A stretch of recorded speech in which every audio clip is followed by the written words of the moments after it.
Есть повод для радости. Кандидаты, которые выбирают антироссийскую риторику, к власти не проходят.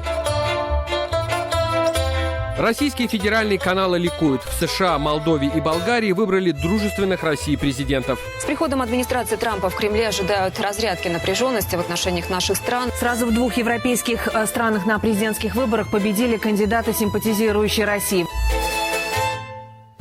В Молдове избиратели отвергли проевропейски настроенную Майю Санду, выбрали социалиста Игоря Додона. Он поддерживает укрепление отношений с Москвой, признание Крыма, возвращение молдавских товаров на российские рынки, нейтралитет Кишинева, в том числе отказ от членства в НАТО. Санду открыто называли ставленницей Запада, на поддержку которой Брюссель и Вашингтон мобилизовали без преувеличения все силы. Оказалось, что большинство жителей республики не готовы к интеграции в Европу.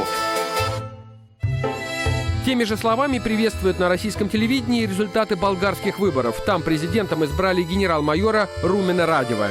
Голосовали за перемены и против откровенного прозападного марионеточного правительства. Румен Радев выступает против членства Болгарии в ЕС и в НАТО. Уже пообещал, что ему не нравятся антироссийские санкции. Генерала сравнивают с несистемным избранным президентом США Дональдом Трампом.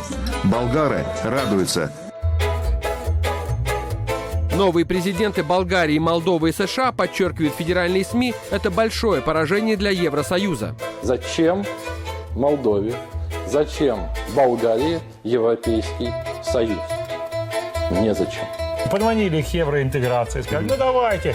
Одним дали членство полное в Евросоюзе, другим дали безвизовый Евросоюз в Молдове. А что получилось для народа-то? Да ничего хорошего. Главной реакцией ЕС на итоги выборов в США, очевидно, становится полный паралич его внешней политики. Ослабленный ЕС, уверяет зрителя, просто вынужден идти на сближение с Россией, да и штатам этого не миновать. Евроинтеграция. Попробовали, не получилось. Давайте попробуем к России. Едва ли не в половине европейских стран найдется лидер, готовый повернуться лицом к России. Вашингтон пойдет на уступки Москве, чтобы наладить двусторонние отношения. С российских телеэкранов веет оптимизмом. Запад осознал свои ошибки и наконец-то готов возобновить дружбу с Россией. Политика демонизации Москвы отклика у избирателя не нашла. Люди просто устали от бесконечной вражды и старой песни об опасной России и руке Кремля.